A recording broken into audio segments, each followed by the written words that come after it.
का रक्षा अनुसंधान और विकास संगठन डीआरडीओ अपनी beyond visual range air to air missile श्रृंखला का विस्तार कर रहा है। संगठन अब अगली पीढ़ी के हवाई युद्ध परिदृश्यों की जरूरतों को पूरा करने के लिए अस्त्र एम के 4 मिसाइल अवधारणा विकसित करने की तैयारी कर रहा है। अस्त्र एम के एक पहले से ही भारतीय वायुसेना आईएएफ में संचालनात्मक है और अस्त्र एम के 2 अपने विकास चरण के अंत के करीब है। डीआरडीओ अब अपने air to air missile systems के रोड मैप को तेज कर रहा है, जिसमें अस्त्र एम के 3 भी पाइपलाइन में है।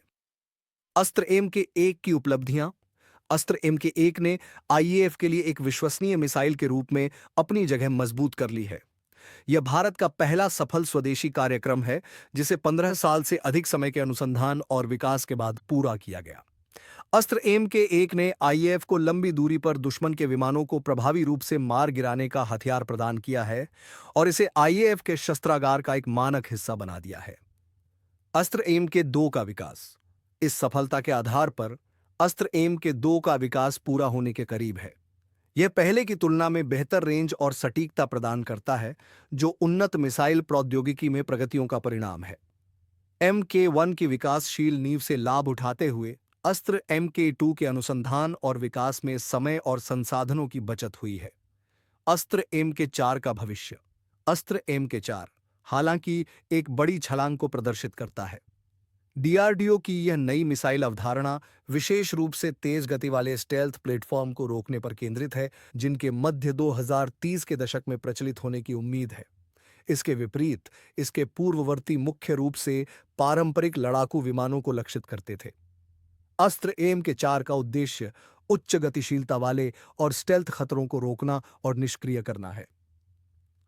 उद्योग स्रोतों के अनुसार डीआरडीओ ने अस्त्र एम के 4 के लिए आवश्यक तकनीकों को परिभाषित करने के शुरुआती चरण शुरू कर दिए हैं। यह मिसाइल उन्नत गाइडेंस और प्रोपल्शन सिस्टम से लैस होगी, ताकि तेज गति और उच्च ऊंचाई वाले खतरों का सामना किया जा सके।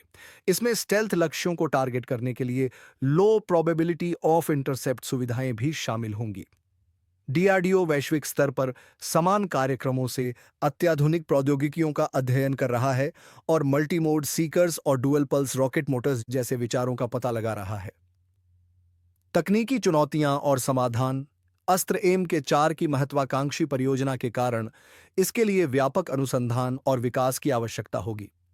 डीआरडीओ एक ऐसा सीकर विकसित करना चाहता है जो स्टेल्थ प्लेटफॉर्म पर लॉक बनाए रख सके, जिसके लिए रडार और इंफ्रारेड गाइडेंस प्रौद्योगिकी में प्रगति आवश्यक है।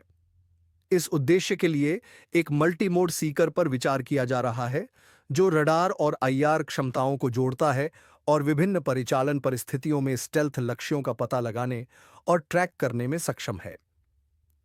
दूसरी प्राथमिकता एक ऐसा प्रोपल्शन सिस्टम विकसित करना है जो न केवल विस्तारित रेंज प्रदान करे, बल्कि उच्च गति वाली कार्रवाई के लिए अनुकूल भी हो।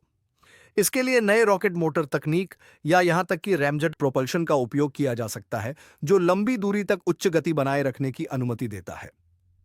संभावित समय सीमा। आईएएफ के द्वारा अस्त्र एम के 4 के लिए विस्तृत विनिर्देश और प्रदर्शन अपेक्षाएं प्रदान किए जाने की उम्मीद है, जब प्रारंभिक अवधारणात्मक कार्य पूरा हो जाएगा।